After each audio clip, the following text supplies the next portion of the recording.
जैन मंदिरों को तोड़कर खंडित मूर्तियों से कुतुब मीनार बनाने वाले कुतुबुद्दीन के बारे में तो आप सबने सुना ही होगा। लेकिन इस वीडियो में हम कुतुबुद्दीन के नहीं बल्कि उसके एक नरपिशाच सेनापति के बारे में बात करेंगे।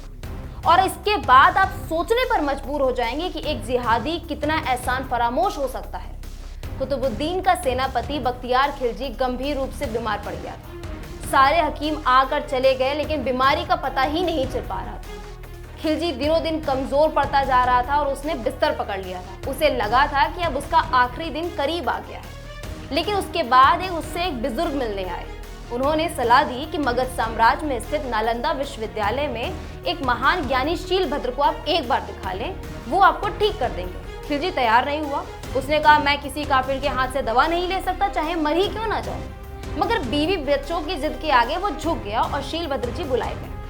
बख्तियार खिलजी जो गैर मुस्लिमों से बेहद नफरत करता था, उसने शीलभद्र से कहा, दूर से ही देखो, मुझे छूना मत, क्योंकि तुम काफिर हो और दवा मैं लूंगा नहीं। शीलभद्र ने उनका चेहरा देखा, शरीर का मुआयना किया, बलगम से भरे बर्तन को देखा, सांसों के उतार चढ़ाव का अध्ययन किया और बाहर चले गए। फिर लौटे और पूछा, कुरान पढ़ते हो?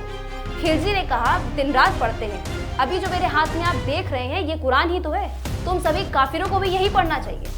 शीलभद्र ने कहा, मैं भी आपको भेंट के लिए कुरान ही की प्रति लाया हूँ।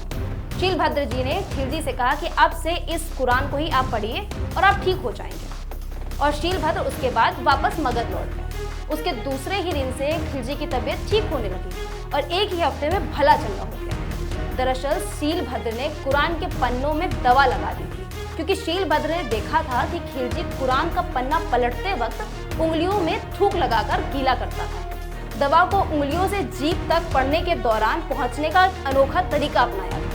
खिलजी अचंभित था, मगर उससे ज्यादा ईर्ष्या भी और जलन से मरा जा रहा था कि आखिर एक काफिर ईमान वालों से ज्यादा काबिल कैसे हो सकता है। अगले ही साल 1192 में मोहम्मद गौरी की मदद से उसने सेना तैयार की और पहुंच गया नालंदा विश्वविद्यालय मगध क्षेत्र, पूरी दुनिया का सबसे बड़ा ज्ञान और विज्ञान का केंद्र, जहां 10,000 छात्र और 1,000 शिक्षक एक बड़े परिसर में रहते थे, जहां 3 मंजिला इमारत में विशालकाय पुस्तकालय था, जिसमें 1 करोड़ किताबें, पांडुलिपियां और ग्रंथ रखे थे। खिलजी जब वहां पहुंचा तो शिक्षक और छात्र उनका स्वागत करने बाहर आए, क्योंकि उन्हें लगा था कि वे कृतज्ञता को व्यक्त करने आए हैं। खिलजी ने उन्हें देखा और मुस्कुराया और तलवार से भिक्षुओं के श्रेष्ठ की गर्दन काट दी, क्योंकि वो पूरी तरीके से तैयारी करके आया था, और हजारों छात्रों को, शिक्षकों को गाजर मूली की तरह काट दिया, क्योंकि वो सब अचानक हुए हमले से अनभिज्ञ थे। खिलजी ने फिर ज्ञान विज्ञान के केंद्र पुस्तकालय में आग लगा दी और कहा जाता है कि पूरे